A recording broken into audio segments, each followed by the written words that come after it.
What is up, people of YouTube? Matt here from MTG Ownage. It's been a while. I'm going to throw a video out for you guys. Throw a video up, do a little video for you guys. What I'm trying to say is I'm excited to make a new video about Rosheen. Now, traditionally, in case you don't know, or you're new or something, which is totally fine, I've done several videos on the old version of this commander several times, and I got an update with Modern Horizons 3, so I have not done a video till just now on the new one, but I have been playing the new one some and testing it out and stuff. And a little bit of a preamble, expectations, I guess. I play for fun, all right? I play Commander for fun. Obviously, this is a Commander. This is really just a Commander, what am I trying to say? Deck thing. I shouldn't have drank so much coffee. Yeah, it's just a Commander deck. It's a casual one, I would say, but it's kind of a stronger casual one, as it does tend to bust at some point and just go a little nuts if not checked. So in that respect, you could call it like a mid-rangey deck, I guess. And it takes what. So that being said, I'm not trying to make this the strongest deck in the world. I'm just trying to have fun. So and being the classically trained player I am, I do still play powerful cards because I know that's how you win games typically, is through powerful cards. But I also like to trickle in memes and fun and things from my childhood, etc. I have my own style to the deck is the point, and that's why I'm not going to post a deck list. I'm just going to talk about the cards, and don't worry, I got a little bonus section for the end talking about cards that aren't included and maybe should, to give you some more ideas if you're playing a deck like this. All right, so all that being said is to set your expectations, and we're just going to have some fun and explore and meme on people. That's generally what we do. That's what a commander is for. You're supposed to have fun, right? I enjoy the game, and this deck makes it for fun games, so I think it's a good one. All right, enough about all that. Let's talk about the cards, the commander. What does Rosheen Roaring Prophet do? 4 mana, right, to get out. It's Gruul commander. So we're obviously playing Gruul, and it's a 4/4 for 4, which is great. That's a fine stat line. Giant Shaman. We're not going to worry about that too much. But Rosheen's abilities are great. It's basically a direct upgrade from the old one that I used to play, as you'll see here. So we have an ETB now, and this ETB is flipping huge, and it's flipping amazing. It rocks my world, honestly. It's basically you get a free card, and you get stuff in your yard. And the free card that you get is going to also produce you mana and be available to play. So a very strong ETB. Let's read it. When Rosheen enters the battlefield, mill 6 cards.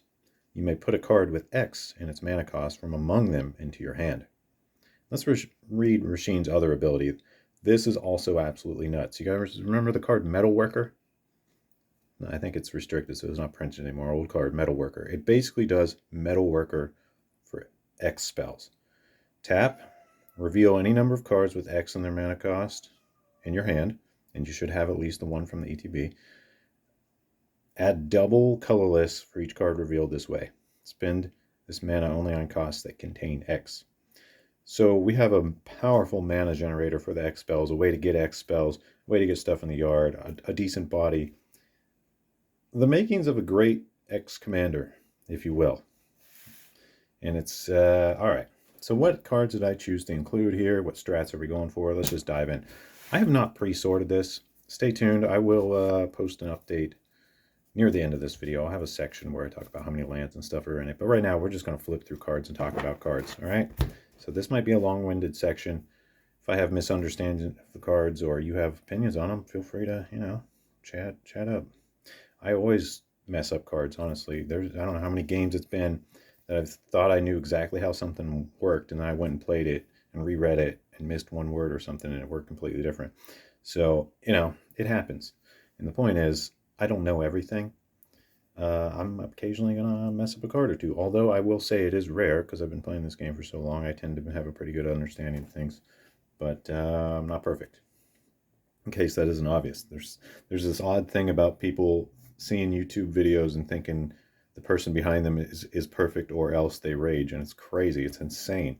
So don't rage. Just leave a chill comment, and that's fine. Or don't. I don't care. But don't rage. All right. First card. Sorry for all the preamble. I just want to set the expectation. I'm tired of people. That's why I don't make videos much anymore, honestly. I'm just tired of people. I'm trying to do something nice. I'm trying to have fun. Trying to enjoy life. Invasion of Ikoria. Let's talk about it. It's basically a search your library for an X CMC creature and slap it onto the field. All right, so a great X spell. It's also a siege battle. All right, I know I'm doing it a weird thing, but if you swing into it for at least 6, you get this 8/8 that lets you 8/8 reach that lets you assign blocked creatures as though they weren't blocked. So you can just say, now I'll assign it to you, even if they jump something, which is cool. But mainly it's for this big X thing. It lets you get specifically from your library or graveyard a non-human with CMC X or less and put it on the field. And then, of course, this goes on your opponent's side per the battle siege mechanic in this set. And yeah, you can get that 8/8 if you swing 8 at it. This card is incredibly strong. I think if you have it, it's a must play. I have it upside down. I do. Okay. It's hard to tell with these ones. It is absolutely a must play card in this deck. I don't, honestly, I haven't looked up the prices of a lot of these things in a while. I know intuitively some are what they are, but this one, I really have no idea what this is at. So if this is cheap, absolutely, it's a no-brainer.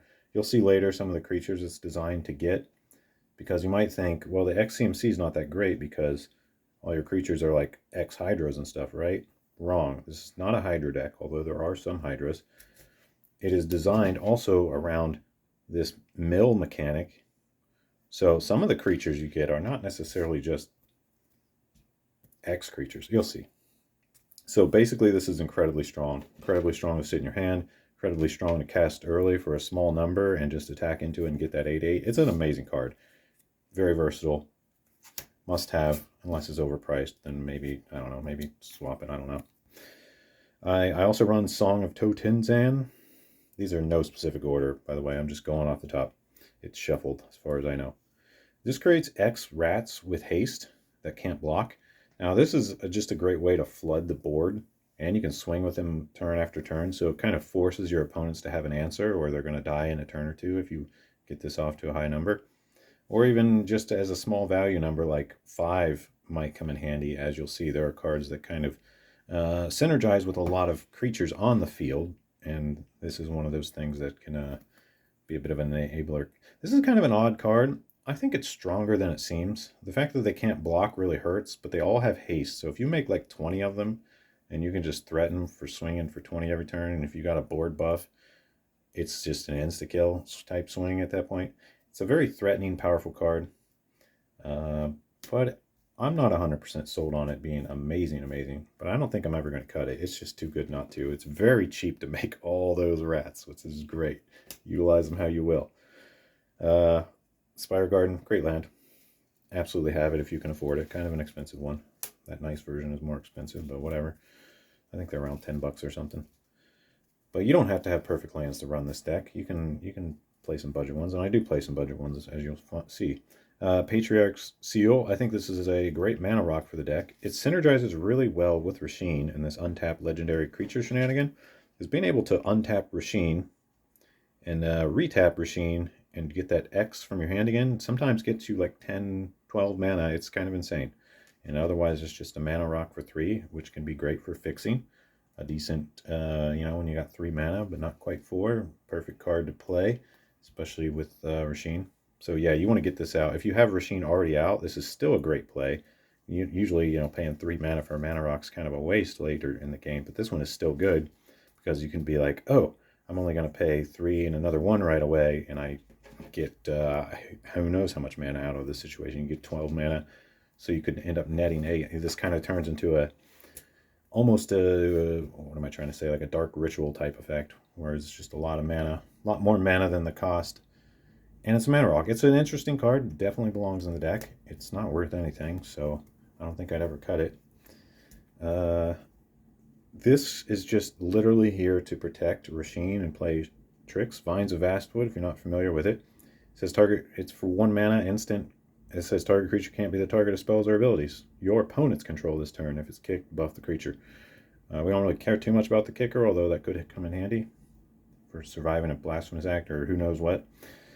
combat trick. But also, not only can this save Rosheen from targeted removal or any creature, you can also stop your opponent's effects on their own creatures. Because if you respond to them, say they giant growth something, you can respond by all vines, no kicker, your creature in response. And the creature can no longer be targeted, so the giant growth will fizzle. You can pull weird tricks off like that, or if they try to bounce a creature with, I don't know, run away together or something that they're trying to save, you could say, oh, vine's that, so you can't target it, and it, whatever. So there's a lot of tricks with this card, which is why I like it. Not only is it a great protection spell, but it's also all other kinds of interesting tricks. It's almost like a modal. You can buff, you can protect your guys, you can do weird tricks to your opponent's stuff. It's not an X spell, it's just an auxiliary spell, I will say. So not directly related to the commander. It's just a great green card that I like. Green Sun Zenith is just amazing. I usually use this early on if I have it in my hand to just grab some sort of mana dork or something like that. But if you get it late game, it's amazing too. As you'll see, it's kind of like the Invasion of Ikoria, where you just plop something onto the field. So I don't think we need to talk too much about Green Sun Zenith. It's more about the creatures it can get, which we'll come up to later.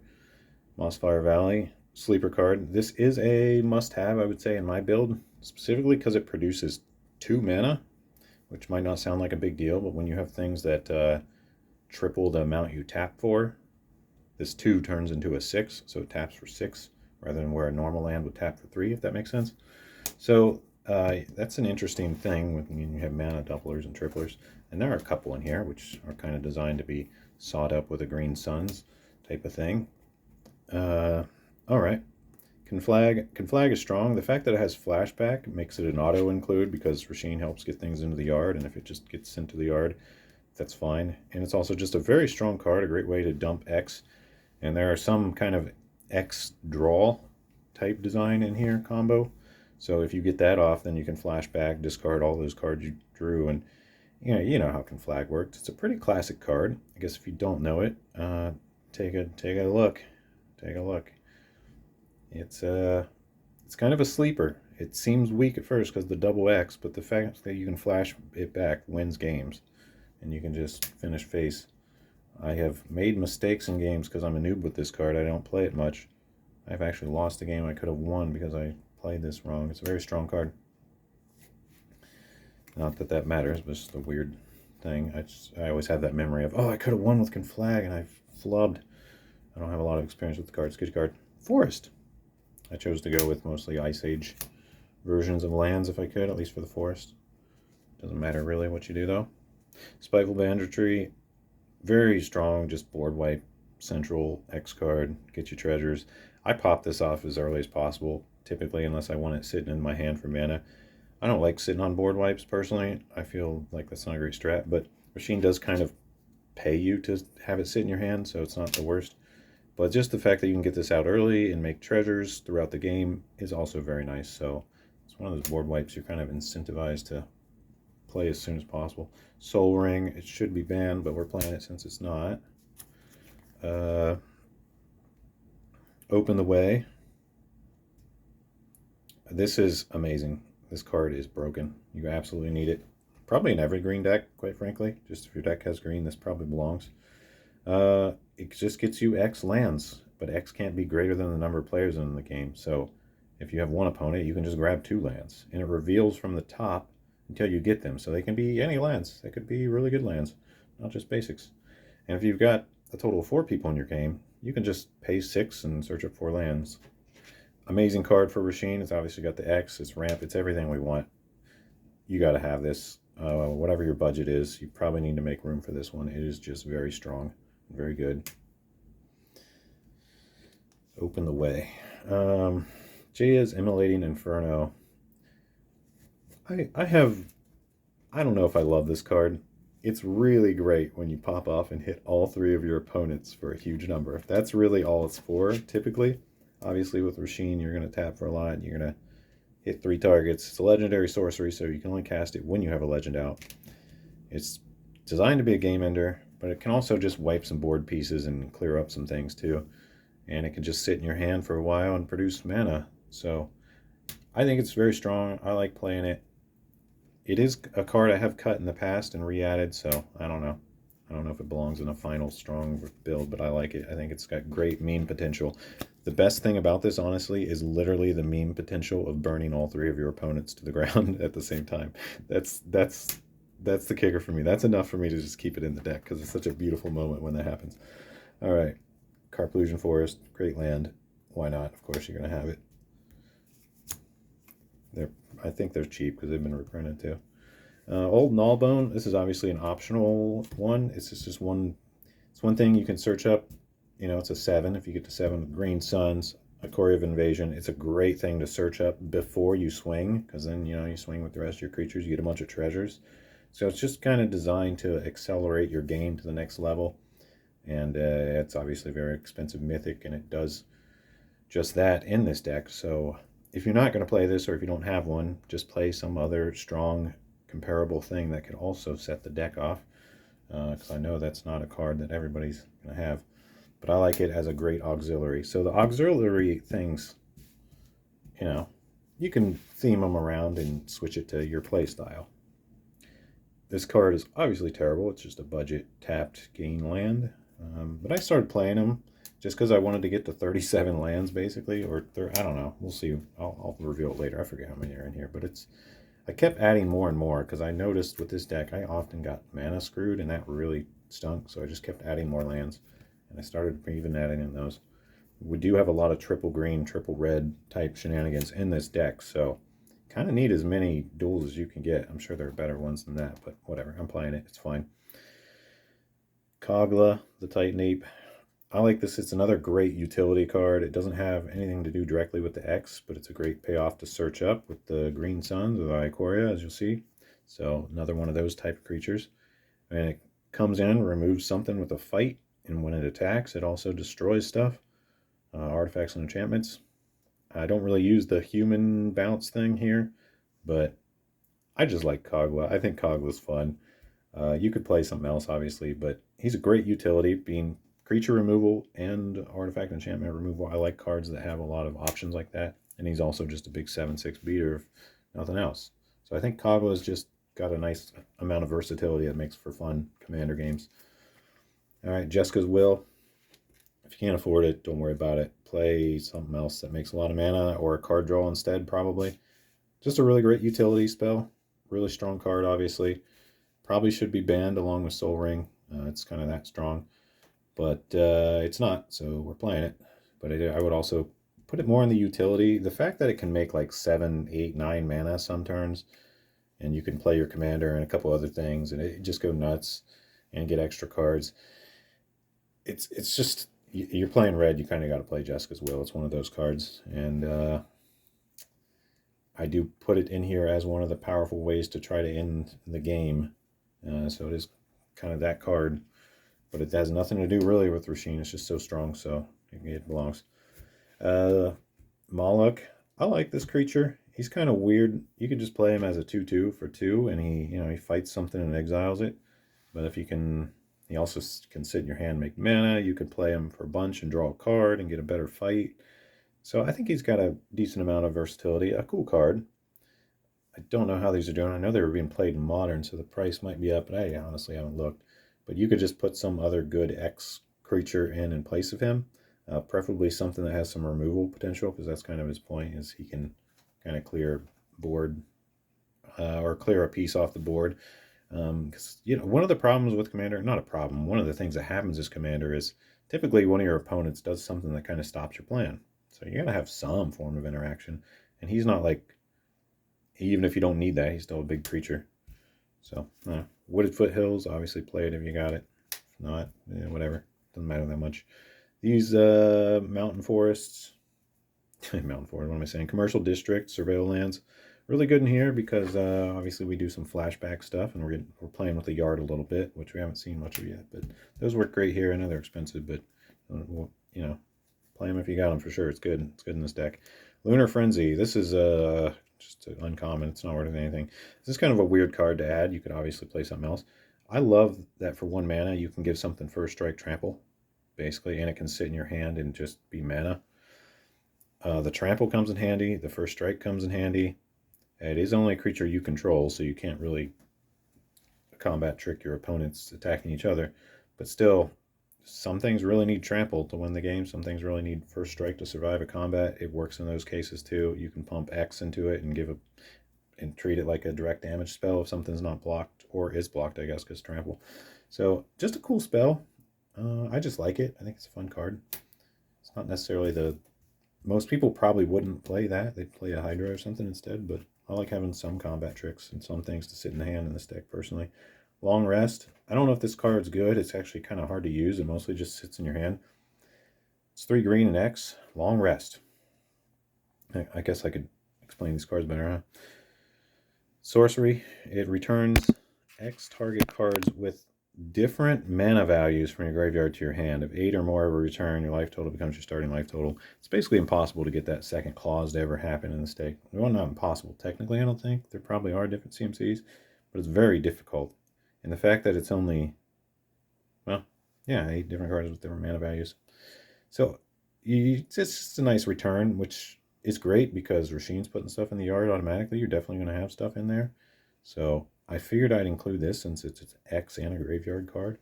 I haven't really got to play it, honestly, I don't think, but it has not felt bad yet. So I can't comment on it, how it feels too much. Well, in theory, it's good. All right, and Magerite Stone. This is very good, kind of like the Patriarch Seal, except this is not a mana stone, but it can untap Rosheen and end up making a ton of mana, or any creature for that matter, that has an activated ability, which there are a few others in this deck. Yeah, that's literally all this does. I don't know, I've thought about replacing this with something else, but I don't know, it seems to be all right. I haven't had it feel too bad. But you could say, and it might be better to just have a mana rock in place of this in a lot of cases, because it's not really a great turn 2 play. I don't know. Something to think about. Still a cool card, still fits with the deck for the sheer amount of mana it could end up producing by just untapping Rosheen. Or you can surprise block with it too if you have Rosheen tapped and they don't notice you have a Magerite Stone. You know, there's tricks you could do. We have Split the Spoils. Split the Spoils. This is a card I'm trying out. It does put some things into your yard, which is kind of the point. And also, oh, I'm sorry, I'm reading this wrong. Okay, so this is kind of a graveyard retrieval type spell. Exile up to 5 target permanent cards from your graveyard. Separate them into 2 piles. Opponent chooses one, put that in your hand, the other back to your yard. So it can just pick up a bunch of stuff from your yard. I don't think this is good, honestly. I'm probably going to cut this, but I kind of want to feel it first, you know? You ever just put a card in your deck and want to play it a few times before you cut it? This is one of those cards. It doesn't really belong, but it potentially has a place due to the mill stuff in the deck. And just the fact that you can get lands back could be real nice, because when you mill a bunch of lands that you needed, it feels bad, or a bunch of artifacts. So you could kind of work that angle. Your opponent chooses which pile you get. So that's kind of bad, actually. I don't like that. If you got to choose which pile, that would be a lot better. I don't know how I feel about that card. I don't think it's going to stay in the deck long term, though. So that's one of the examples of why I wouldn't want to put a deck list, because I'd have that in a deck list that doesn't really belong. Yeah. All right. The Pathway for Gruul, Crag Ground. It's a no-brainer. You know, we're going to see about every duel possible in this deck. Firelit Thicket. This is another one, same case as the Mossfire Valley, but probably a little better than Mossfire Valley. It just produces 2, so things that double or triple, we're going to turn that into a 4 or 6, so that's nice. We have Cackle with Power, and just a really fun card. I'm not sure if it's great, but it's really fun when you can pop this off for a high number, kind of like Jaya's Immolating Inferno. It feels really good. So just a great card to have in the deck thematically, I think. And it's fine to sit in your hand. So having cards that are good to sit in your hand for Rosheen's tapping shenanigans are always good, you know? So even bad cards become a little better, oddly enough. All right, I'm playing this Reckless Impulse. I believe I was just doing this because I needed some early game go juice. And just when you get stuck on 2 lands or something with this deck and nothing to do, it feels real bad, and this can help you get to those lands. So that was the theory for this is it's just going to make the deck a little more consistent, a little more stable. I like having some cards like this in every deck that are just cheap and kind of get you to see more cards and get your deck moving a little bit. Because it's you don't want to be stale. You don't want to not have plays, not have things going up. But obviously not a... That's a card you could swap for something else similar. All right, Wildest Dreams. This is just a big return, a bunch of stuff from your graveyard. A great card. I think you kind of got to run it in Rosheen, this new Rosheen. Pretty self-explanatory. It does exile itself, but if it gets milled and you return it, you can use, it's one of those cards you can really be annoying with and just keep using everything you've already used. So this deck kind of has, once it gets going, as you might be able to start to hypothesize, if people aren't like exiling your yard and exiling your hand and, doing all that toxic stuff, you should have a pretty decent game. Stonecoil Serpent. This card is just flat out amazing. I would almost say broken. I don't think it's broken though.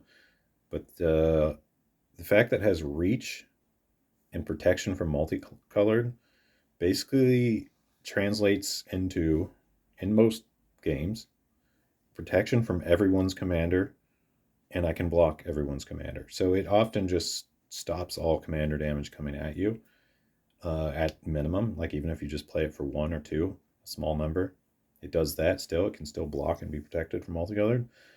A lot of big multicolored creatures in Commander, a lot of big multicolored commanders in Commander. So that makes this card amazingly strong. And the fact that it's just really cheap, even without the protection and reach, it's still a decent card. It's just a really, really good card. I would strongly recommend playing that and not cutting it. It's probably one of the strongest cards. Just board state presence wise in the deck. Just to be unkillable. This card almost makes you unkillable. It's crazy. And it also is just a meat house with trample if it needs to be too. All right. I have Xenagos the Reveler. Kind of works as he's 4 mana. The only thing you really need to know about the Reveler is, he can make satyrs for 0. Just make satyrs. And his +1 is tap Gaia's Cradle. Make X mana. Any combination of red or green where X is the number of creatures you control.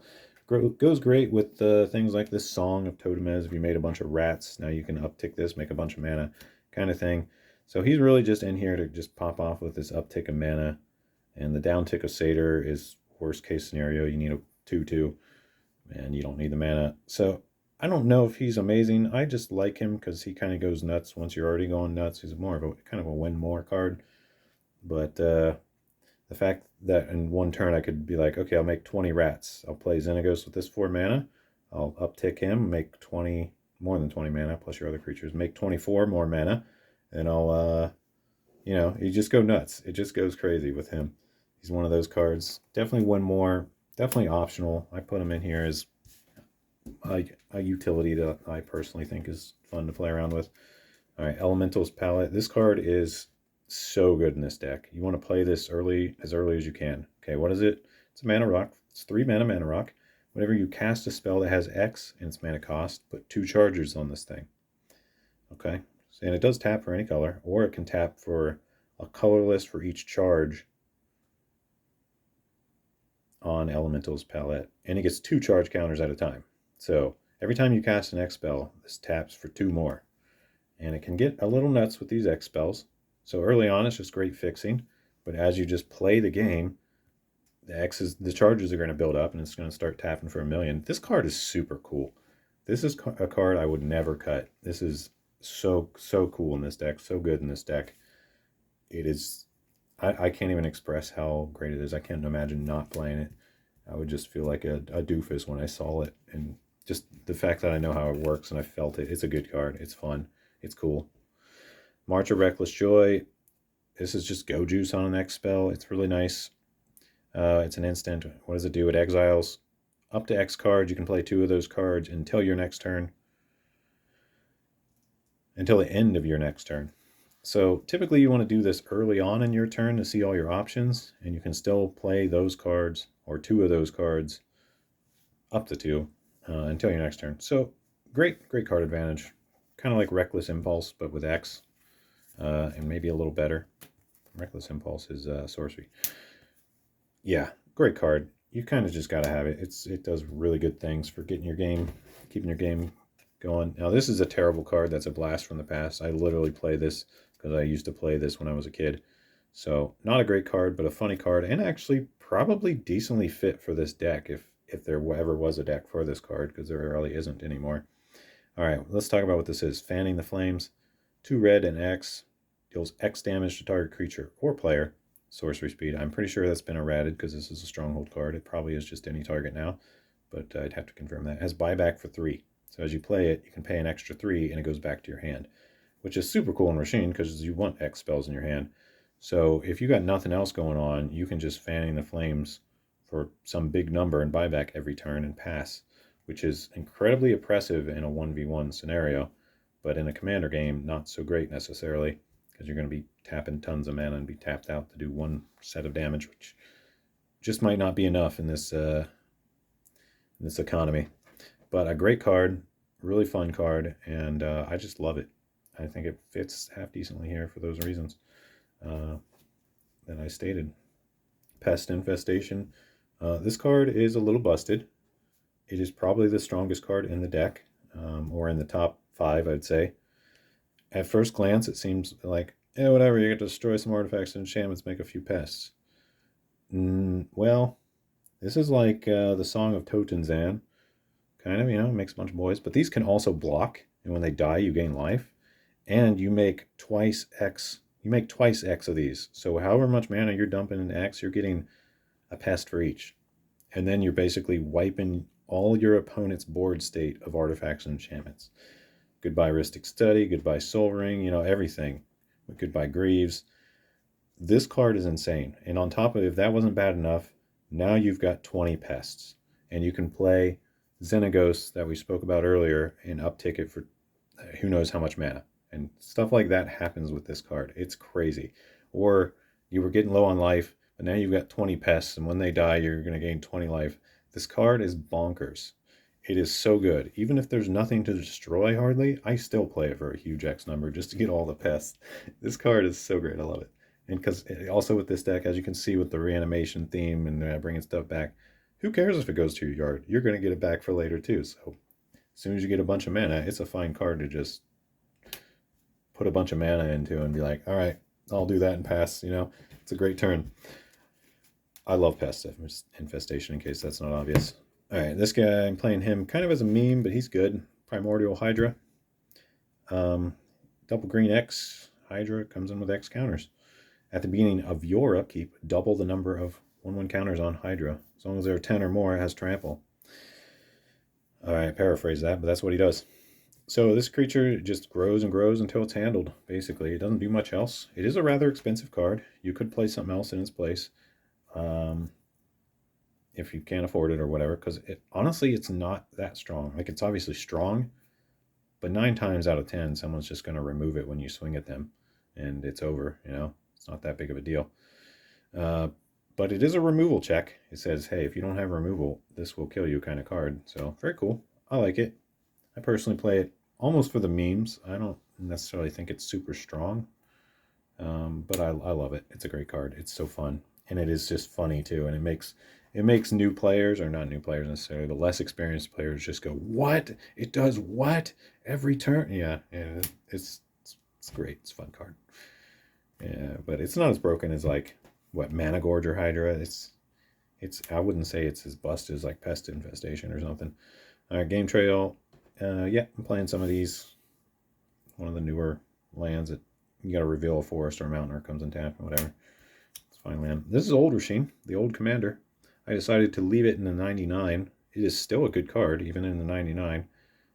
Just you can still tap for, that's what it does. It taps for 4 mana for X only. Still synergizes well with some of these untapper shenanigans we have, in case Rosheen. Sometimes, some games I've noticed, Rosheen can't stay on the board. People just keep removing it. They know what it's going to do. They know you're going to tap for 20-some, 30-some, 40-some mana next turn. They just don't let it stay on the board. And your second best option is old Rosheen. So it's in here. I would call it a utility, though. It doesn't necessarily need to be in here. All right, Commune with Lava. An amazing card. Do I even really need to say about anything about this? It's kind of like drawing X cards, but only for 2 turns, which is fine with this deck. If you get to draw X cards for 2 turns, okay, exile the top X cards of your library until the end of your next turn. You may play those cards. So you play this early on in your turn, if possible. Then your next turn you get to pop off, or this turn you get to use a bunch of stuff and then pop off next turn too.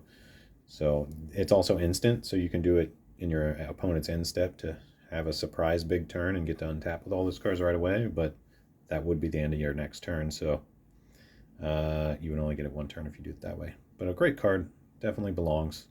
Kind of a no-brainer in this deck. I would never cut that. I don't think, ever.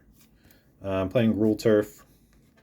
Kind of, I don't always love these lands that bounce something, but as you'll see, there's some lands we kind of want to bounce, and that's kind of cool. But taps for 2 again, so that's nice for the doublers and triplers too. Playing Sheltering Word. This is obviously just utility, doesn't really necessarily belong in Rosheen directly, but I just love the fact that if I make a big creature with, in theory, X toughness, I can gain X life while also saving it. So I think it's just a very cool card, and kind of synergizes with the big numbers that can happen in this deck. It's 2 mana instant. It says target creature you control gains hexproof until the end of turn. Gain life equal to that creature's toughness. I should be better at reading these early on before I start talking about them. I'll try to do that. All right, because some people probably just listen to this and have no idea the video context when I'm talking. All right. Next up, we have Comet Storm. 2 red and X instant with multi-kicker, which says you can pay an additional 1 to get another copy of this spell. And all it does is it's choose any target, then choose another target for each time this spell was kicked. Oh, I'm sorry. It doesn't make another. Multi-kicker doesn't make another copy of the spell. It just allows another target. Okay, choose any target, then choose another target for each time this was kicked. Deals X damage to each of them. So just a great card where you can instant speed blow up a bunch of things or nuke all your opponents. Any target's great, and being able to just split it a bunch and not get reduced number like Fireball. This is basically the better Fireball, because Fireball, you have to pay a ton of mana to split it. This is just 1, and it's a nice clean split, and it's instant speed. Really strong card. Definitely belongs. Okay, here's the save spell that definitely belongs in this deck. Tyvar Stand. It's green and X, so fits that condition of X spell. Target creature you control gets +X/+X and gains hexproof indestructible until the end of turn. You don't have to pay anything into X. You can just pay 1 green, give it +0/+0, still gets hexproof indestructible. So it's a great 1 mana save, or obviously a big buff that could even end the game too. So very great card. I think it absolutely belongs in this deck. I would like to see this deck a little heavier on creatures to use Tyvar Stand and these protection spells on sometimes, but even just having Rosheen is enough, I think. Lightning Greaves, obviously, great card to have out when you play Rosheen, being able to tap Rosheen instantly for mana. You know the drill. Also protection. It's Lightning Greaves. It's one of the best utility in the game as far as equipment goes, so kind of just got to have it. I have Domri, Anarch of Bolas. This is kind of a nice mana dork thing, and being able to stop counters does come into effect sometimes. If you're about to play a big X, I don't know, something like a Primordial Hydra, and you know the blue player is open, you might want to play Domri first and uptick it. So it's very nice. But aside from that, so typically you play this as early as possible. You just keep making mana with it. Just keep making mana with it. Don't worry about it too much. Just keep making mana. Creatures you control get buffed a little bit. That's nice, but not really why it's in here, but that does come in handy, especially when you have a ton of tokens. So this kind of synergizes really well with like Pest Infestation. What was that other one? Song of Tokens, and all those tokens getting +1/+0. It ends up being a lot. But if this keeps sitting around and making mana, later in the turn, it's just going to start being removal, which will clear the board for you to win the game. This card is very good, in case it's not obvious. I love it as a utility. The fact that it's ramp, removal, extra damage, all for 3 mana. Just a little crazy, but doesn't fit the X theme technically. But I think it's a card that belongs in this sort of deck for sure. All right, we have Clouth, Unrivaled Ancient. This card is just so fun, honestly. It's a little busted. It kind of feels like old Gnawbone. Whereas, okay, it's a 4 mana, 4 flying haste, 4 mana, 7 mana, 4 flying haste dragon. And when it swings, you get X mana in any combination of colors where X is the total power of attacking creatures. So you swing with this right away, you at least get the 4 from its power. If you got a big X creature on the board, you get even more mana. You basically just get a ton of mana. So yeah, you got to pay the initial 7, but getting a 4/4 flyer and a gazillion mana to do the rest of the stuff in your hand is just always crazy. It's a great thing to search up with Green Suns or Invasion of Ikoria if you're in that kind of setup. So another one of those cards you can kind of search up. But I would say it's more on the utility, not an X directly. But the thing that's interesting is if you have a big X creature and you swing with it as well, you're getting X mana. So it kind of, yeah, it kind of goes a little crazy in this deck, or it has the potential to, which is why it's in here. I love it. I don't know what the price tag of Clouth is these days, but if it's too high, you could replace it with some budget version of Clouth. There's a couple other 4/4 dragons that are like uncommons, I think, that produce mana. I don't have them in here, but an example, you could run those instead, and it'd probably be kind of similar. I don't have the name of those off the top of my head, but they're not hard to find. All right, Command Tower. It's Command Tower. Why wouldn't it be in here? Slagwood Bridge. It's an artifact. It's indestructible. I don't know. It's mostly in here for just having another dual. Indestructible is kind of nice sometimes, though. Another X, create X, but this takes 3. It takes red, red, 1. Oh, I keep forgetting to say the names. Okay, Goblin Offensive. Red, red, 1, and X. Sorcery. Put X goblins into play. Treat these as 1/1 red creatures. Just a big token generator. I kind of have this in as a dummy card to sit in my hand. But if you play it for a huge number, then that's cool too, I guess. But I kind of almost want some cards that are like guaranteed to sit in my hand. You know, like Lunar Frenzy, Long Rest. These kind of cards, they're goofy, but they also are kind of just designed to sit in your hand and produce mana for Rosheen. So they could almost be anything is the point, but these are the ones I'm choosing for my particular theme of this deck, is I guess the point I'm trying to make there. All right, 1,000-Year Elixir up next. 3 mana rock, or not a rock, artifact. And it has a static ability that says you may activate abilities of creatures you control as though those creatures had haste. So it basically lets you tap Rosheen right away for mana, which is nice. And there's a few other creatures. And you can also pay 1 and tap 1,000-Year Elixir, untap target creature.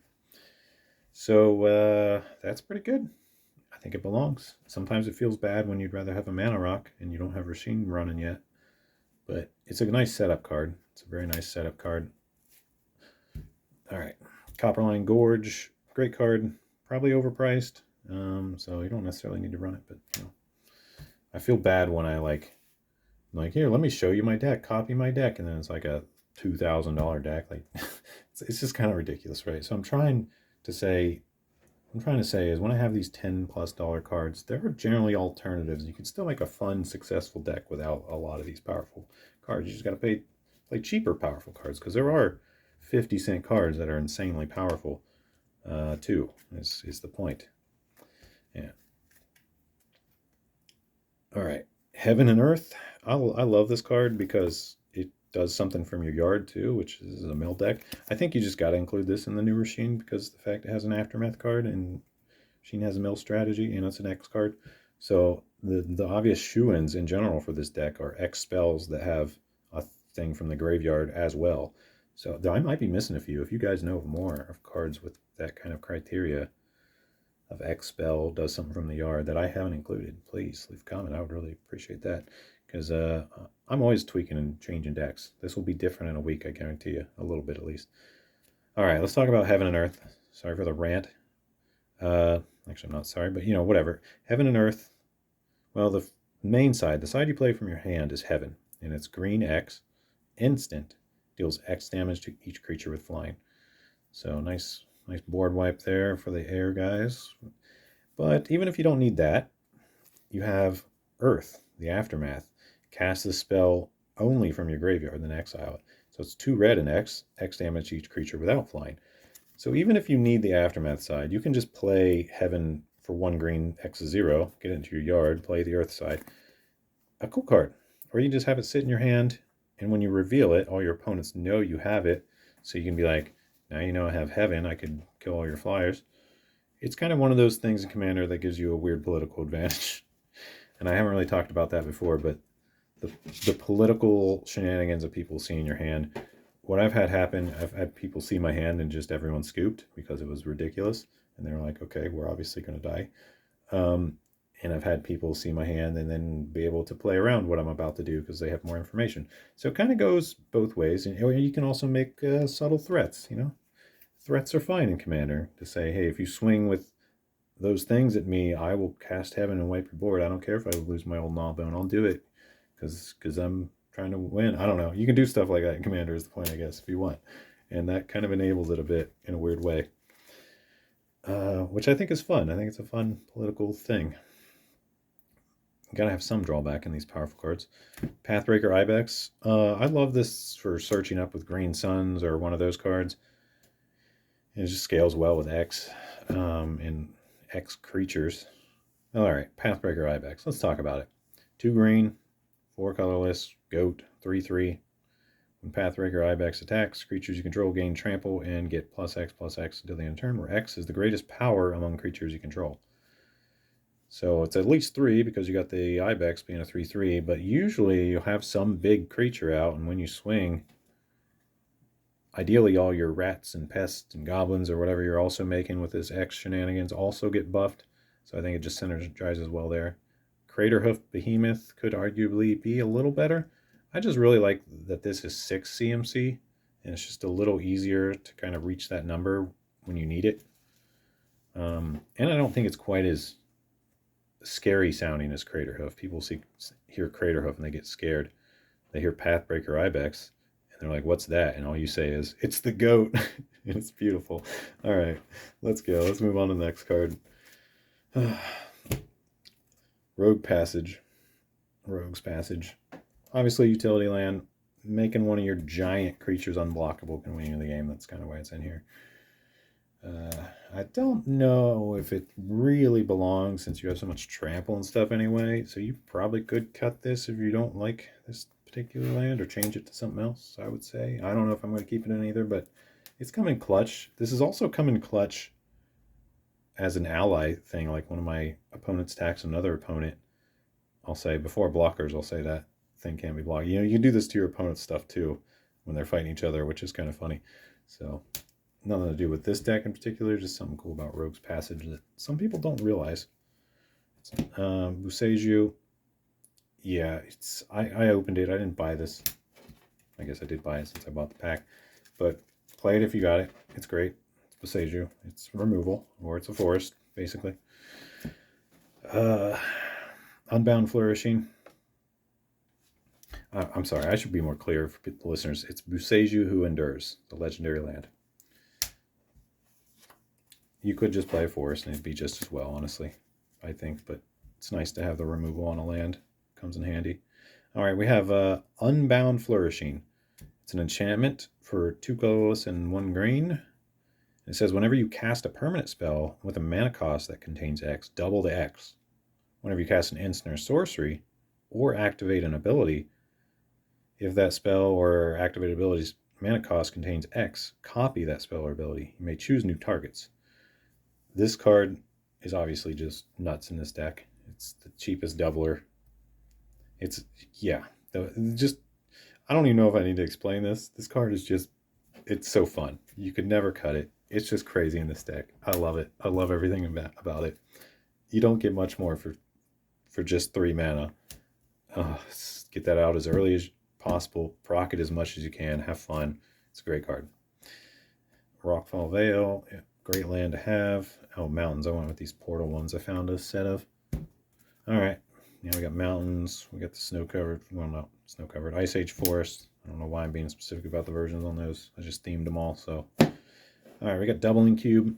Doubling Cube is well, it kind of stinks to have in your opening hand, honestly, but it's nice to draw after you're already popping off. Kind of another one of those win more cards. But it does something very unique in this deck specifically that makes it Good. Really good. Let's read it. Okay, Doubling Cube. It's a 2-mana artifact. It says you can pay 3 and tap it to double the amount of each type of mana in your mana pool. So obviously what you do is you add a bunch of mana to your mana pool, use 3 of that mana to double all the rest. Okay, which sounds great. But the thing about mana that is made with Doubling Cube is it loses all the restrictions it had. So if you have a bunch of this X mana that can only be used for X spells, from Rosheen, from Elementalist Palette, from, I don't know, there's something else. That mana that this doubles, when it doubles that X restricted mana, you just get a bunch of colorless with no restrictions. So it's really cool for that reason. It gets you a bunch of unrestricted X mana. And very unique. Kind of a niche thing. I guess people were using Doubling Cube with Jeweled Lotus. You pop the Jeweled Lotus, and normally you can't use that mana, but when you double it with Doubling Cube, whatever extra you get doesn't have the restriction of Commander. I don't know, there's something going on with that for a while. I don't know if it was a vintage deck or what, but I was hearing about it, and I thought that was interesting. So I thought I'd mention it as some lore. But Doubling Cube, yeah, really great in this deck. It does often feel like a dead card until it doesn't, and it just goes crazy. So I don't know. I've had a little bit of mixed feelings, but if there's any deck it belongs in, it's probably this one. So we're going to leave it in and have fun with it. Riptide Recovery, absolutely amazing card. Gotta have it. Just play it as a land if you get it in your early opening hand. If you draw it late, it's just a regrowth. So, and obviously you're going to have stuff in the yard. This is a mill deck. So Balaget is just a no-brainer. It's so good here. So good. Great versatility. All right, now we've got some more cards that I truly love. Riptide Replicator from Onslaught. You guys remember Onslaught? Okay, it's an artifact for 4 mana and X. And it says it comes into play. Choose a color and a creature type. Riptide Replicator comes into play with X charges counters on it. You can pay 4 and tap it, put an XX of that creature type and color into play, which is the number of counters. So basically, you just make you dump a bunch into X. I like to do like 8+ if possible, but even 6 is okay sometimes. Or this can just sit in your hand and, be part of your metalworker Rosheen. But the fact that you can just get a nice persistent state.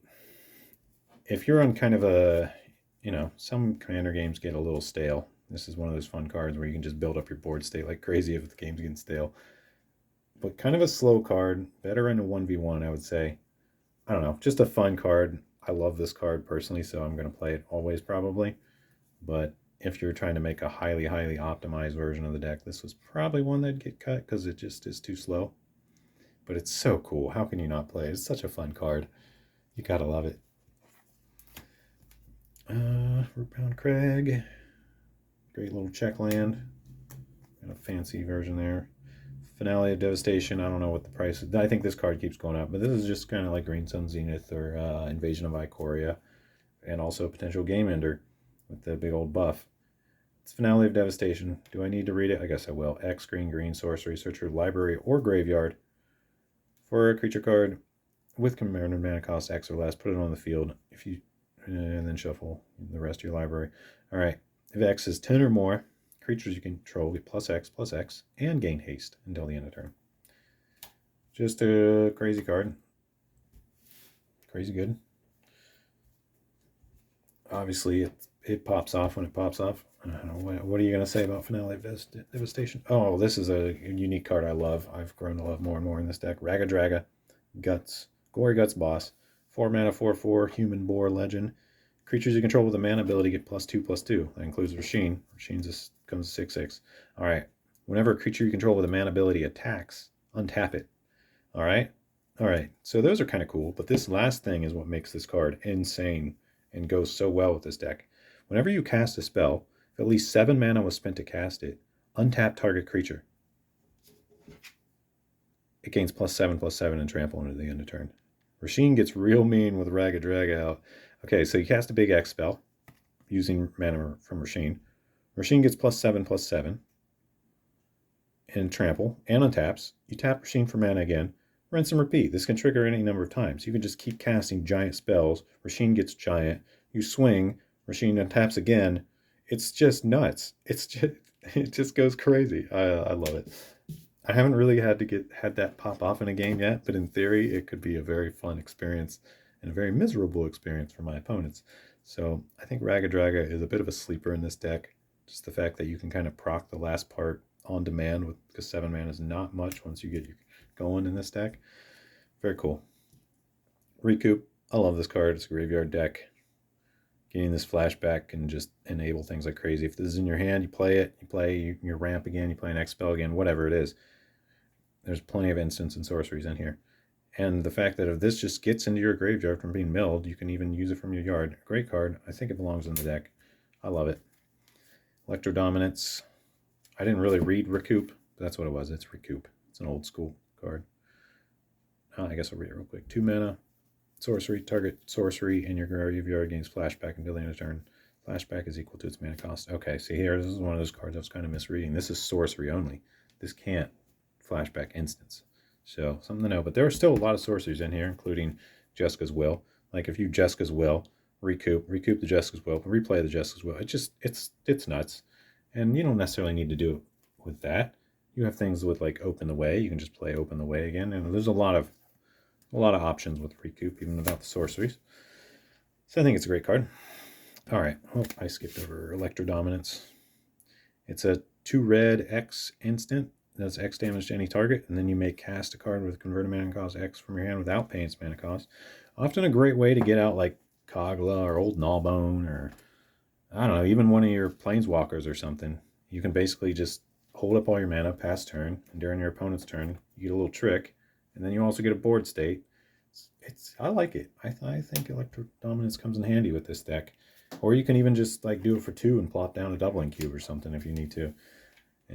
Remove something. You know, there's a lot of little tricks like that you can do. You can kind of remove something and play something from your hand. Or you can if you get a ton of mana, it's just a game over spell. So a lot of versatility in this deck. Spike Field Hazard. I just like it as a utility land. I'd really like the exile feature, honestly, more than anything, is why I play this. It doesn't really fit with the deck otherwise. But some things just need to be exiled. And before they die, you can just ping them for 1 and say, that thing is exiled. There's a lot of problem cards in Commander where it comes in handy. But if that's not looking like the case at all that game and you just need mana, you just play it as a land. So there's really not much downside to Spark Field and a decent amount of upside. Elder Gargaroth. When I don't know what to do or I'm not really set up to win soon, if I'm not grabbing Old Gnawbone or Kogla or Pathbreaker Ibex or something yet, I love to grab this with one of these X search spells. It's just a nice consistent board state that gets you cards or life, and it's a great card. Highly recommend playing it if you can, if you have one or you can afford it. But if not, there's plenty of other things that synergize well in the deck. But I love this card personally, and since I have one, I decided I would put it in Rosheen, although it's more of a utility. We've got Magus of the Candelabra. The true Candelabra would be better, but that card's like $1,000, so we're not in that budget for this deck for one card. But Magus of the Candelabra, 1 green, human wizard, 1/2. You can pay X to tap it and untap X lands. All those lands that produce more than 1, this goes really well with. This is another way you can turn Rosheen's mana that normally is only for X, can use it into your lands to get real mana, normal mana. So it's kind of a nice enabler that fixes your mana a lot, but occasionally does more than that. For example, if you activate this while you have Unbound Flourishing out, it copies it, so you untap your lands twice, and so you let the first one resolve, tap them again, let the second one resolve. Yeah, so it gets a little nuts with Unbound Flourishing too. Very cool card for 1 mana. Just, you know, if it's in your hand, you play it as early as you can kind of thing, and sometimes it just ends up being a chump, and that's what it needs to be, block a 20/20 or something. But on the upside, it can do some really cool things, and I think it belongs in the deck. But I would almost classify that more into the utility. It doesn't really work with Rosheen as far as there's no X in the casting cost, so you can't do any Rosheen mill and return or show from your hand shenanigans. It does not work with this, so that's something to keep in mind. But it does help a lot in other ways. And you can use X mana into it, so that's cool. Genesis Wave. This is one of the reasons I play a lot of these solid casting cost cards. Or the reason I play Genesis Wave, I would say, is because this is not all X. If I were running every spell as an X spell, Genesis Wave doesn't really work anymore, because you'd be like, oh, I hit a Hydra, it's a 0/0 on the field. But you can still get lands, I guess, so it's not that bad. But if you get Genesis Wave, you just want to hit it for the highest number you possibly can. I'd recommend going at least 7. If you can't get to 7, it's probably not quite worth playing. But yeah, everything with 7 CMC from the top 7 would go onto the field, 7 CMC or less, including lands. So it's just a really great way to get ahead. I don't know if I need to read Genesis Wave. It's such a well-known card, but it's 3 green and X, source, reveal X cards from your library, put permanents with CMC X or less among them onto the field. The rest go into your yard. The fact that it gets things in your yard is kind of convenient too, so I think it's a great card for this deck. The 3 green can make it hard to cast sometimes if you don't get some of your fix and stuff. Alright, we're getting close to the end. I'm going to try to go faster. Myriad Landscape, kind of a slow land, but I love the fact that you can get 2 mountains or 2 forests. I just find in this deck I often really need either 2 mountains or 2 forests, and I think Myriad Landscape is just a great way of kind of fixing that on demand. But a bit of a slow land, maybe not the strongest include, but I found it's been pretty nice.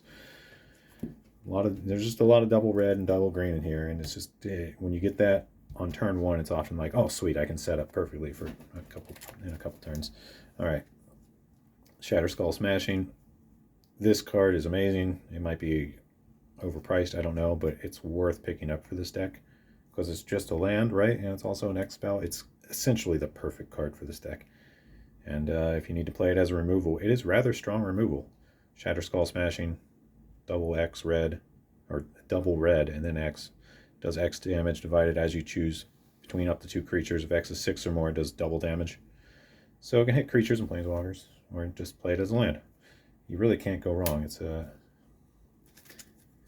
or just have it sit in your hand and produce mana with Rosheen. It's such a great card. All right, Kessig Wolfrun, somewhere to dump your X mana and be a kill land. Okay, we're having some focus issues now. There's so many things in the background. I think. Let's see if I can get my camera to. There we go. Kessig Wolfrun is just a land that taps for 1, or you can pay Gruul and X to tap it, and target creature gets plus X plus O and trample on the other turn.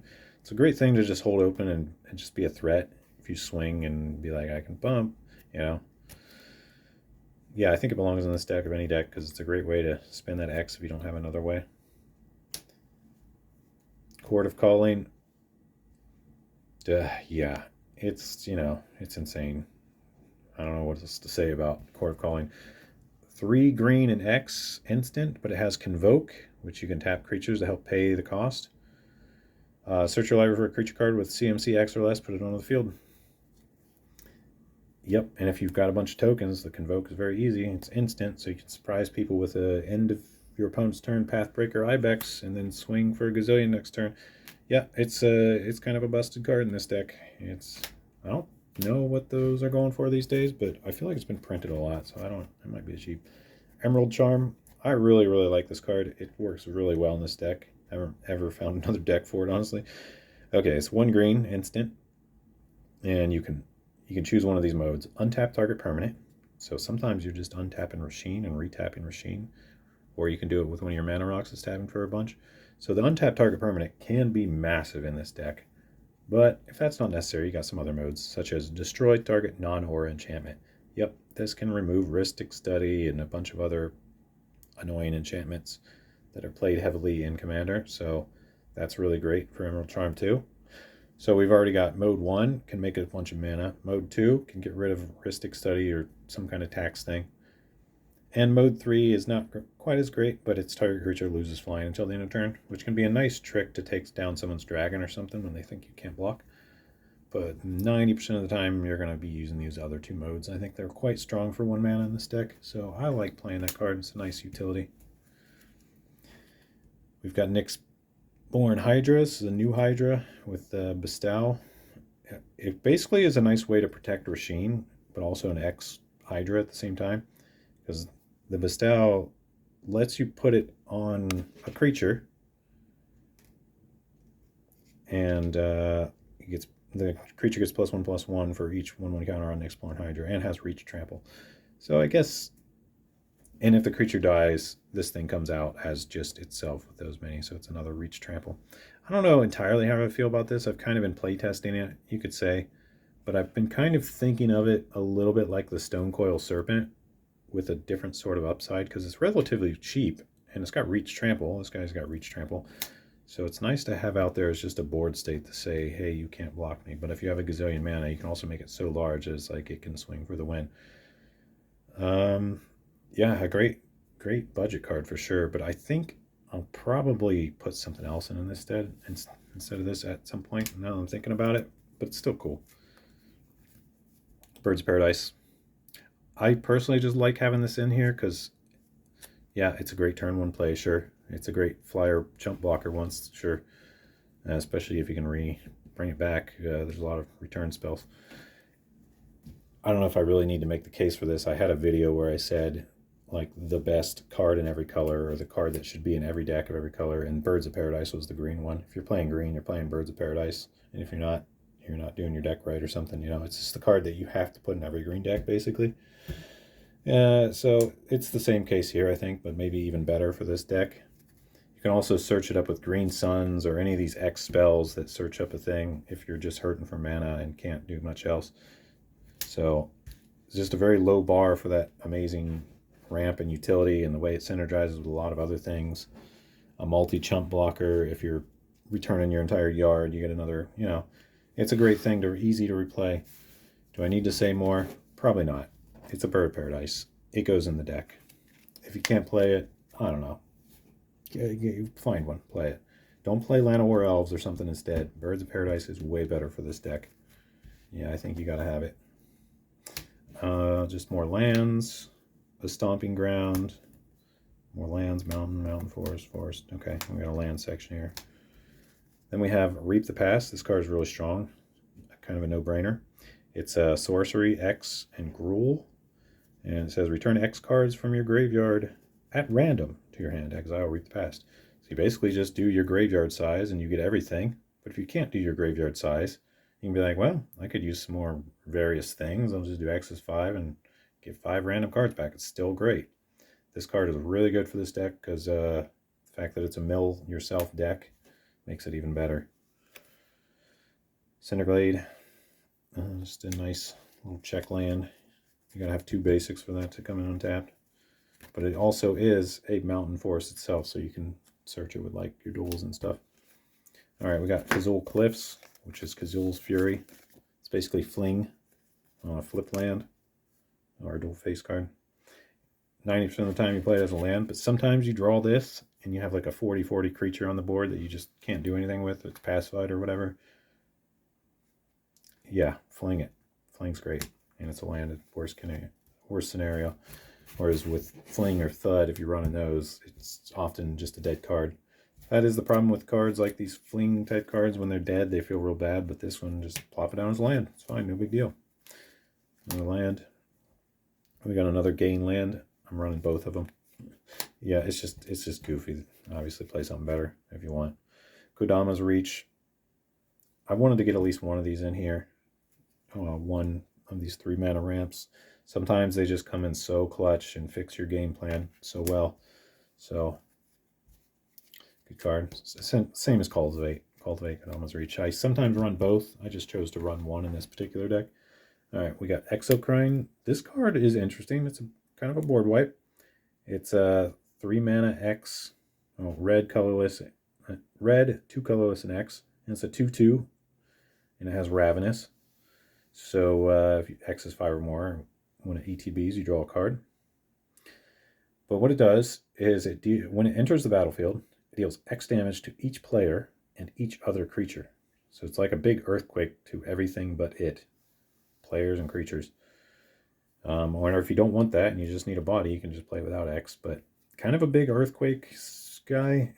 He usually sits in the hand a little bit, but sometimes he comes in clutch to just wipe the board or kill a couple players and finish them off. I don't know how I feel about this card quite yet. I feel like I haven't really played it enough, I guess, to feel it out, but I think it's really good. It has a lot of potential. Clan Defiance. This is coming in and out of the deck like a million times, but right now it's in. It's a Gruul and X sorcery. Choose one or more. Deals X damage to target creature with flying, X damage to target creature without flying, and X damage to target player. So you get to hit a flyer, a non-flyer, and a player with the X. And they're all optional. So choose one or more. You just got to do at least one of them. Sometimes this card feels amazing. Sometimes it feels like you're just being a bully. I don't know. It's fine. It can just sit in the hand and make mana with nothing else. All right, we got Starstorm, Cycling 3. If you're playing any of these X board wipes or you don't like them, at least play just Starstorm. And in fact, I think there's a case for only playing Starstorm and not any of the other global board wipes. It only hits creatures. You can do it at instant speed, so you can wait till someone full swings on you or something to finally do it and be like, shouldn't have done that. You know, and if it's completely useless, you can just cycle it. So Starstorm's just amazing. For 2 red and X, instant speed, X damage each creature. That's cycling. What more can you want? What more could you want? This card has won me so many games. Just usually when you do this at the end of your opponent's turn and then you get an open turn with most of your board state still there, or you calculate the number just right so that it kills all your opponent's creatures, but you still have quite a few, and then you untap because you did it at your opponent's end step. This card does win games if you play it right. Absolutely. We got Eternal Witness, you know, because this is a graveyard deck. I figured to throw her in there. Seems to fit pretty well. Heroic Intervention to save the board. Nice utility. Nyx Bloom Ancient, something you can search up with those X search to triple your mana. And I guess this is the only card left. I used to have more mana doublers and stuff, but this is the only one that's stood the test of time in this deck, is I've kept the Nyx Bloom Ancient in. There are others you could play, or other kind of mana generators you could play in his place. But if you can get him out and untap with him, it's typically over because you have so much mana you can dump into X spells. So he's just kind of one of those cards that threatens a game over if not handled. And I think it's really fun. I enjoy it. And last but not least, Bolt Bend, another card that just wins games. This is basically a poor man's deflecting swat, I would say. And in some ways, this might be a little better than deflecting swat. Maybe not, probably not. But basically, it's 4 mana instant that says change the target of a spell or ability with a single target. And it also says this spell costs 3 less to cast if you control a creature with power 4 or greater. And typically that's Rosheen. If you have Rosheen out, it's 1 red mana to change a target.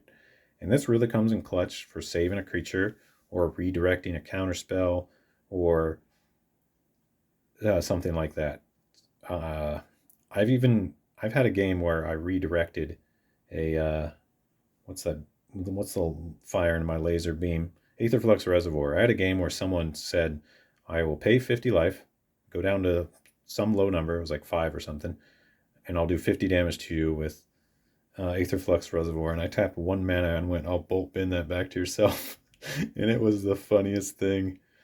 But, you know, typically you're just going to redirect something that's coming at a permanent, or you can change the target of a counterspell to itself. So if someone says, I'll force a will your whatever you're casting, you can say, I'll bolt bend your force of will's target to target itself.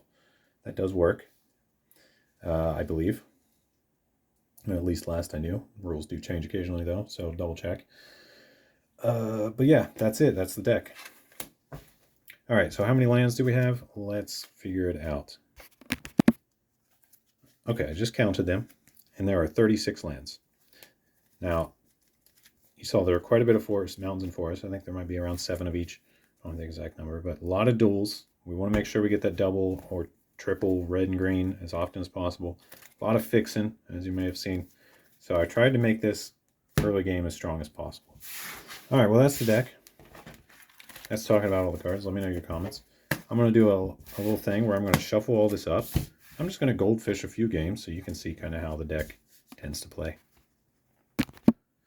Okay, I have shuffled a bunch, hopefully enough. Let's look at our top 7.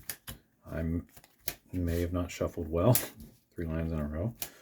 3 lands, Nyx Bloom Hydra, Reap the Past, a Bolt Bend, and a Primordial Hydra. This is a pretty bad hand, because essentially we're not going to do anything but land go, maybe play a Hydra for 2 or whatever. It's not great. I might mulligan this. I like to see some sort of something to kind of accelerate and keep going. Because we do have a Reap the Past. If we can get to 4 mana, we can play Rosheen, and then we can Reap the Past to get a bunch of those cards back. We have that sort of shenanigans going, but we're not actually seeing the 4th mana yet. Will we see that within a couple turns? I don't know. If I were feeling risky, I would keep this. Let's say we keep it, all right? But if I were really trying to win and being all sweaty, I'd probably mulligan. At least take the free mulligan here. All right, but let's say we go turn 1, we draw, get an explanation, not what we want to see.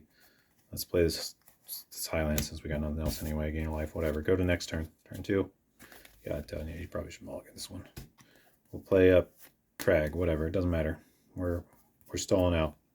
Clan Defiance, not a great draw. Let's go to turn 3. Comet Storm, not a great draw. It's not what we want to see either. It doesn't really do anything for us. It's a big X spell. We can play our 3rd land. We don't really have any plays here. At this point, I would probably admit that I'm probably out of the game and I'm going to be useless in this game. And then I don't know. Play a Primordial Hydra for 1, cry, pass turn. Goes to a 2/2. We get the land. So turn 4, we do get to Rosheen, which is nice. We absolutely need that. We're completely dead in the water with our hand here. Nothing great. Nothing really to... We have some great late game stuff here, but nothing really to help out with the early game. And that's often this deck's weakness. If it has a bad early game, it usually has a lot of trouble. All right, so we play Rosheen ETB. We mill 6. I'll show these. I guess camera's not centered where I thought it was. Okay.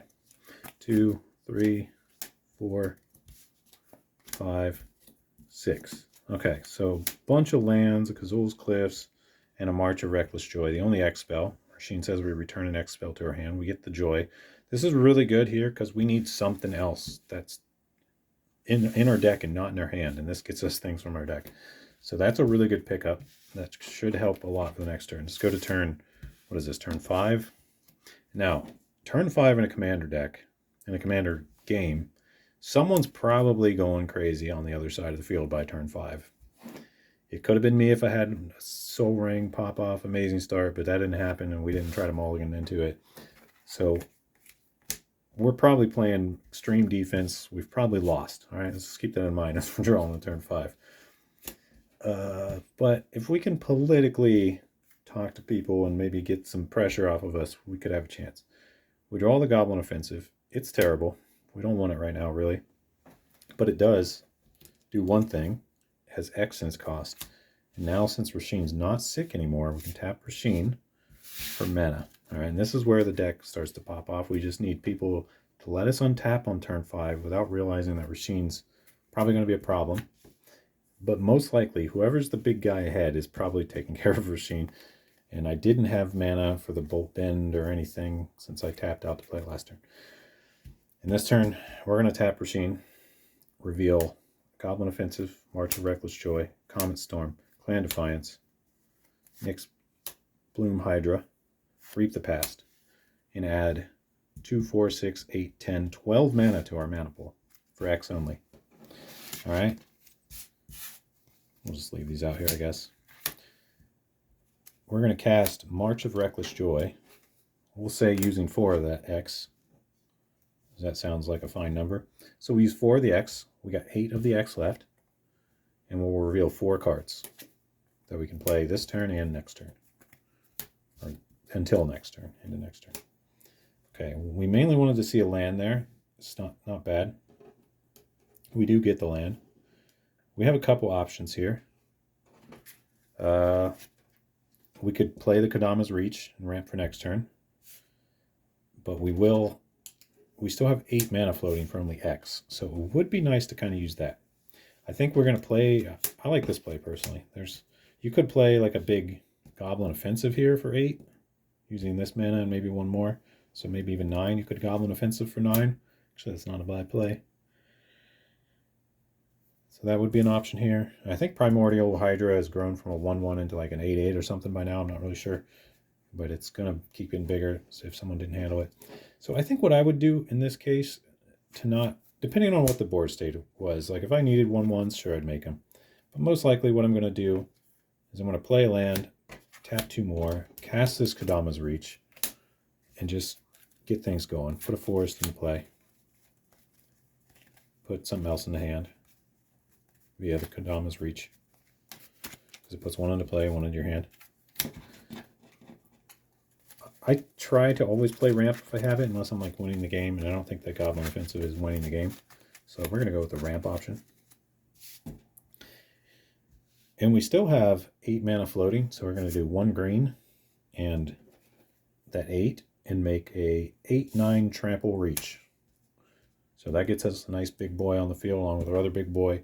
Plus we got the reach. So I like this play rather than the Goblin Offensive because it gets us more lands. And then if we get to our next turn, this will be turn 6.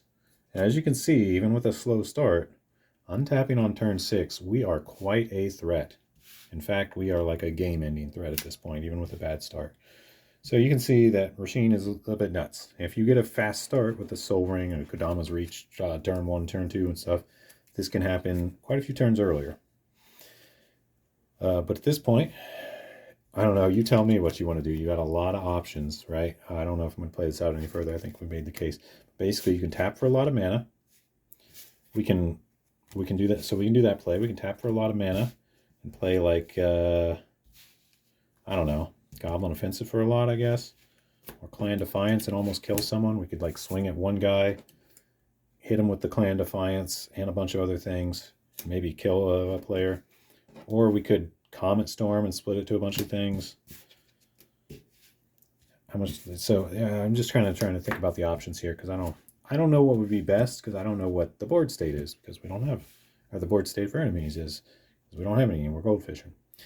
But we are at a point where other players are probably going to notice that we are a problem and will try to stop us. So keep that mana held open for a nice bolt bend. Handle problems with Comet Storm. Player removal is often better than permanent removal at this point, since you can 40 damage is not necessarily a lot once you're tapping for 12. Getting those kind of shenanigans going. So yeah, I think what I would do here is if I weren't going to kill anybody this turn, I would go, I'll tap Rosheen for 2, 4, 6, 8. And this is just part of my theory of playing this deck is I try not to overanalyze. I just pick an option and just send it usually, just because you can spend all day analyzing. There's a lot of paths with this deck. But you'll kind of get used to which ones tend to be the most effective, and you just usually send it on one of those. So we tap for 8. Might as well get that.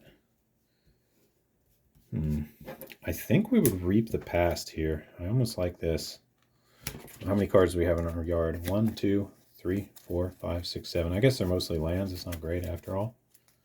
So we could reap the past and get all those, but that's not necessarily great. What would be better? I kind of like the idea of just cast and recoup, targeting Kodama's Reach, replaying the Kodama's Reach, tap, play a land and tap it. Kodama's Reach gets exiled. This will be permanently exiled. Sorry for all the off-screen stuff. Just bear with me here. So Kodama's Reach, we get more stuff. Sure, right?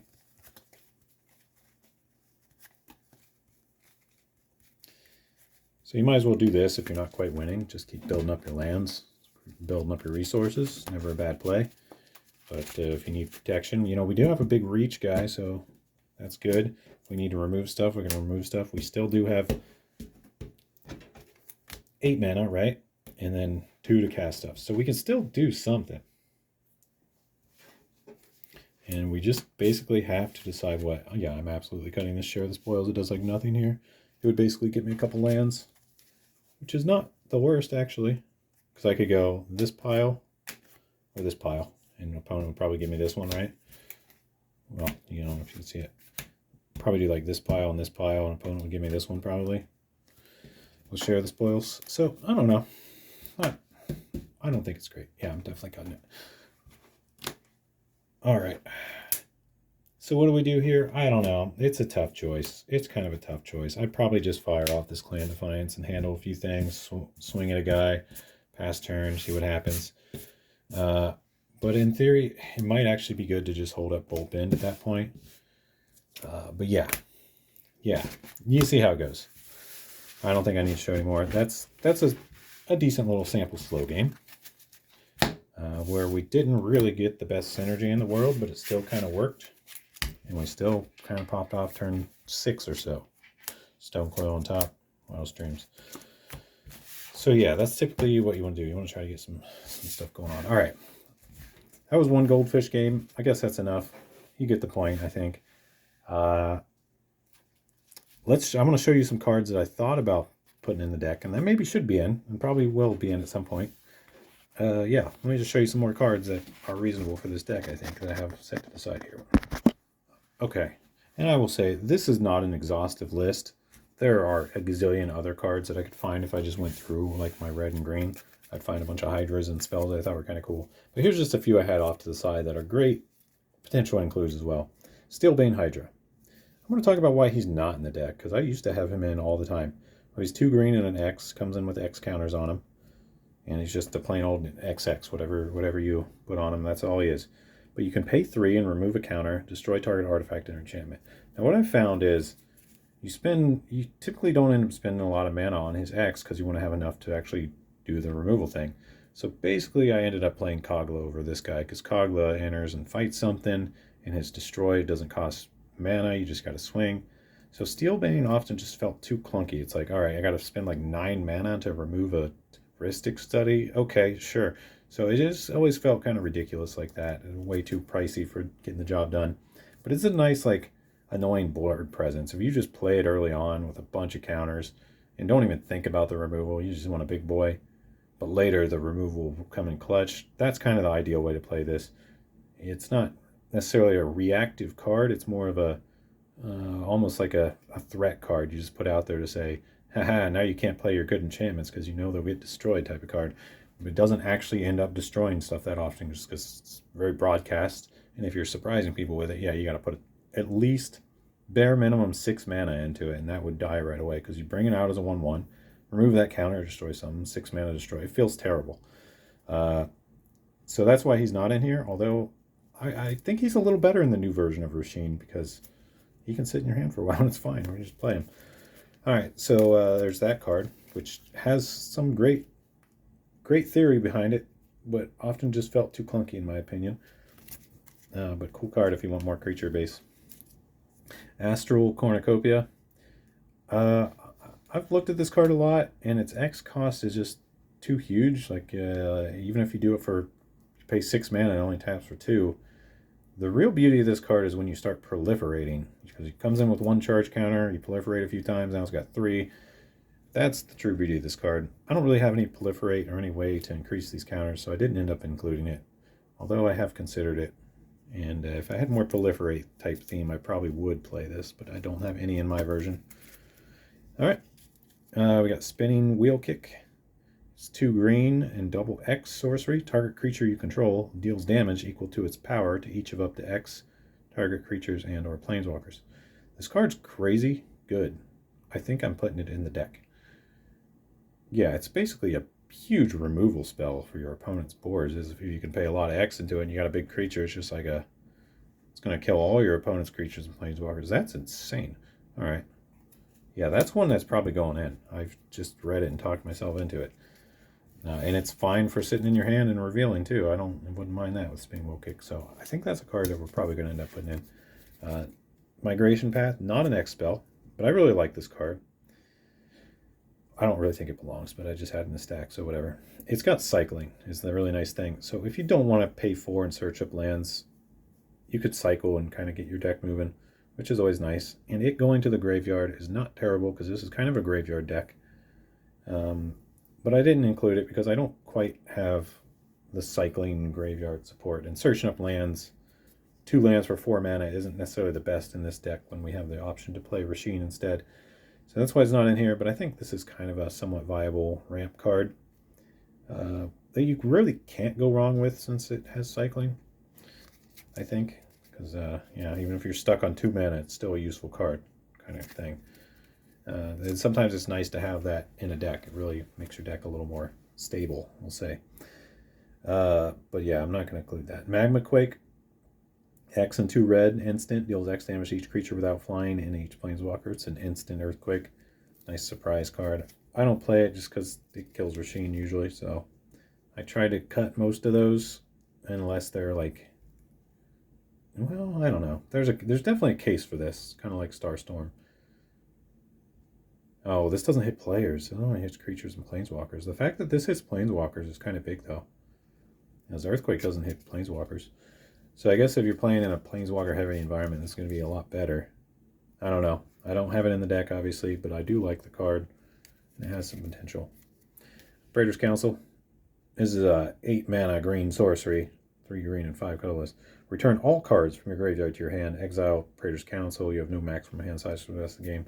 Obviously, this is a bomb if you have a nice full graveyard to just refill, like a nut. But I found that this always just sat in my hand and I never cast it every game. I always had some other option like Reap the Past or something that worked out better for my scenario.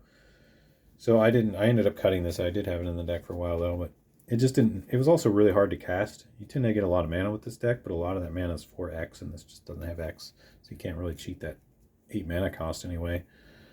That's why it's that's why I got cut. Perforos's Intervention. It's basically an X removal spell that does double X damage to target creature planeswalker. So it's a really great X removal spell, or you can also make a little trampling red guy. I think where this shines is if you can start doubling it and tripling it and get a bunch of these little red trampler guys, you can do some crazy shenanigans. But ultimately I kept cutting this because I tried to play it. I thought it was okay, but it just ends up being kind of not as great as it seems. Although when you get to remove a 12/12 for 6 mana, it feels pretty good often. I don't know. Yeah, I think if I built the deck a little different, I'd probably include this, but I've cut it. But it is an interesting card. And I'll show you some of the cards it's good with, actually. And the reason it's not in here is because I cut these others. I'll just skip to them, I guess. Let's see here. These two. Return of the Wild Speaker. Let's let you draw equal to your greatest power of your non-human. A nice hand refill for 5 and instant speed. And it can also buff your non-humans +3/+3. So if you Perforos's Intervention, make a big elemental, you can then play this and draw a bunch of cards, for example.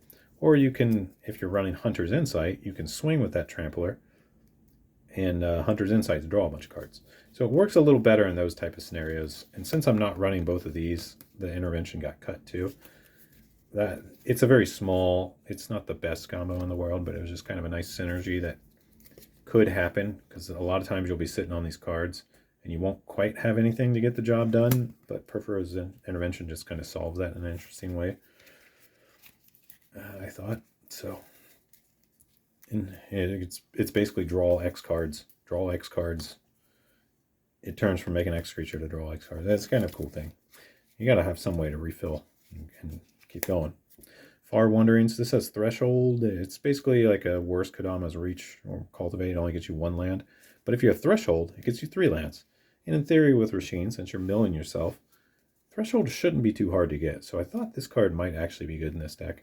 I'll probably give it a try and see how it feels, because I think I did come across a couple cards to cut.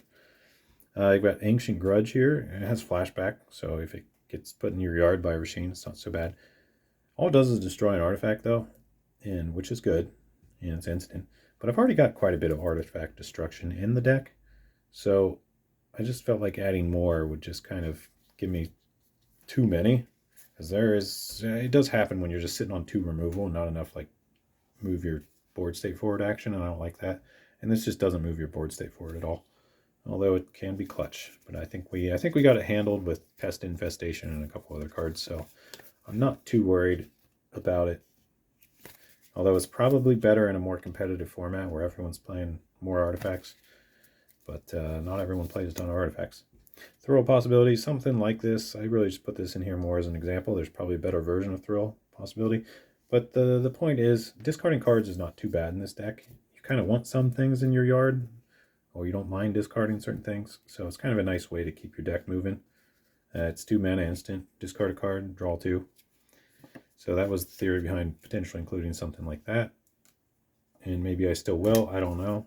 It kind of synergizes half decently with Far Wanderings because it gets stuff in your yard. Having more fetch lands synergizes well with Far Wanderings because it helps you get Threshold. So it's just important to kind of realize the potential synergies that could happen, and that can help you make decisions about what cards are best. Ochre Jelly. This card actually is really good. I need to put this in the deck. It's just I keep forgetting to. It's a green X ooze trample. Enters the battlefield, X/1/1 counters on it. And the best thing about this is it has split. When Ochre Jelly dies, if it had 2 or more counters on it, create a token that's a copy of it at the beginning of the next end step. The token enters the battlefield with half that many +1/+1 counters on it, rounded down. So these just keep coming back at the end of turn until it's like a 1/1, and then it goes away finally. So that's the really cool thing about this, is it's just a really hard creature to get rid of. If you make it like a 20/20 and they kill it, comes back as what, a 10/10? Then they kill that, comes back as a 5/5. They kill that, comes back as a 2/2. You just keep getting creatures over and over, and it can come in handy. And it's a big trampler, nothing else. I don't know. I need to play test this more, but I think the split is quite good and will save games. And also just kind of get you a chump blocker after a board wipe, which is interesting. Not directly after the board wipe, but end of turn.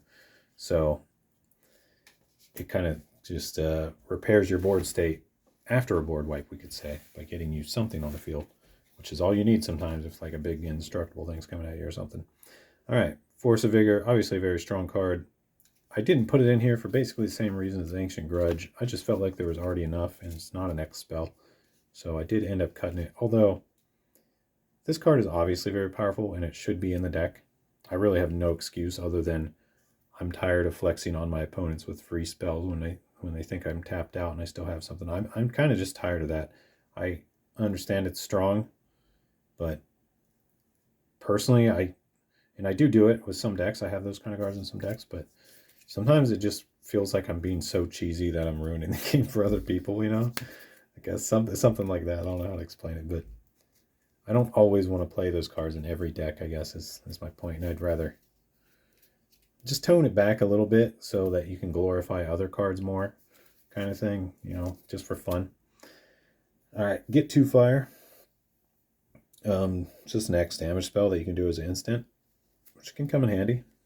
And a great card to sit in your hand and just be a threat. Obviously didn't end up playing it, but there's some. You know, there's a gazillion X spells. You can think about stuff like the flashback mechanics and etc. and milling and what you're going to do with the deck, and probably pick some good replacements if you don't have or don't like some of the cards in the deck. Well, that's pretty much everything I've got for you this video. Hope you enjoyed the chat and the talk and the update about Rosheen. Hope you're all doing well. Peace out.